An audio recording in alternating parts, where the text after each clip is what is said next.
want to apologize for my appearance. I'm in rehearsal for a play. It's a Shakespearean musical version of The Batman, so it's just kind of a little fucked up. And I've been watching the whole show. I've been watching all you young comics and some people entering. And Richie the C, shut the fuck up. Sit down, please. Please keep it down, or I have to come over and eat your dog.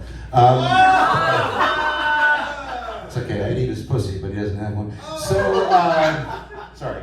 Let me just say, of all you young people, and I say young in terms of, comedy is like a week old for you, or a month old, or a year old, or whatever. Let me just say with all my heart, having been a comedian who's played all over the English-speaking world and been on television several times and written for some of the most famous comics in the world, let me just simply say that most of you really, really suck. I mean, I'm telling you, there's some kind of, what is it, not a Mandela effect, but something where who's the best in the room? It's like the Academy Awards, the best picture of the year. What if it was a shitty year for film, okay?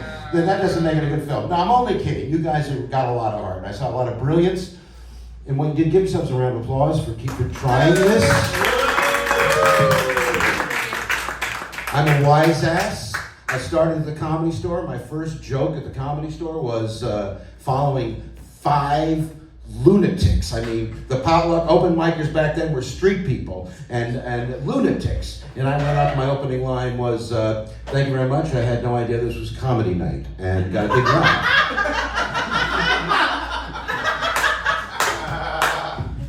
So, I'm going to try out some new material.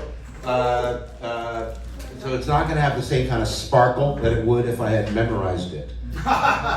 So, but it takes me about 3 weeks to memorize a joke and about 2 weeks for the joke to go out of complete relevance. So it is kind of a difficulty I have. But my therapist said I shouldn't be concerned what other people think of me. So I hung up on her.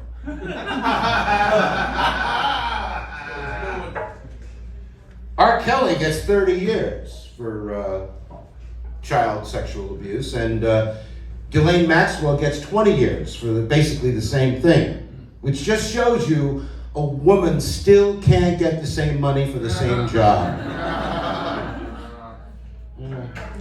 I could have sold that to Leno. He would have bought it. He bought all my shitty jokes. I didn't know what to do with them. Gun regulation. You know what they need to do for gun regulation?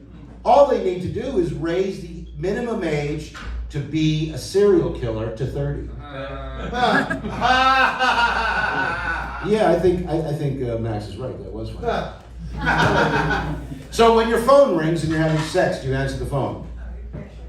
No, but it's nice to know where the prostitutes are. I say,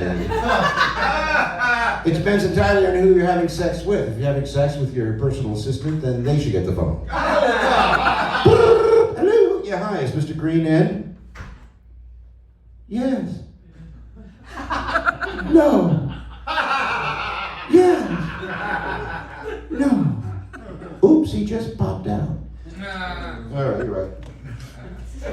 Trump would have been banned from Uber. You hear about this with his behavior in the presidential limo? He would have been a giant red flag. I mean, red tie. All right. Yeah. That sucks. All right. I'm going to close with more embarrassment. Let's see. That should be the title of my next CD. More embarrassment. All right. So I'll tell you this. This is autobiographical. Totally true. After 5 years of doing stand-up comedy at the Comedy Store and other places in the 80s, I was fed up. I'd gone from being a successful businessman to basically couch surfing, sometimes living in my car, just to be around to get a spot. So I went up on stage one night and I announced to the audience, this is my last show. I'm leaving the business. They didn't know who I was. And I'm talking about being on a show with everybody you can name. But they were shocked. Yet it made me free. And I was funny because I didn't care. I couldn't get fired. I quit. And I had the best set of my life. At the end of it, I said, I'm going to come back another time and do another farewell performance. And then I did. And then that became my act. And 5,000 farewell performances later, it's a great story. Thanks for your time. Give it up for Felix.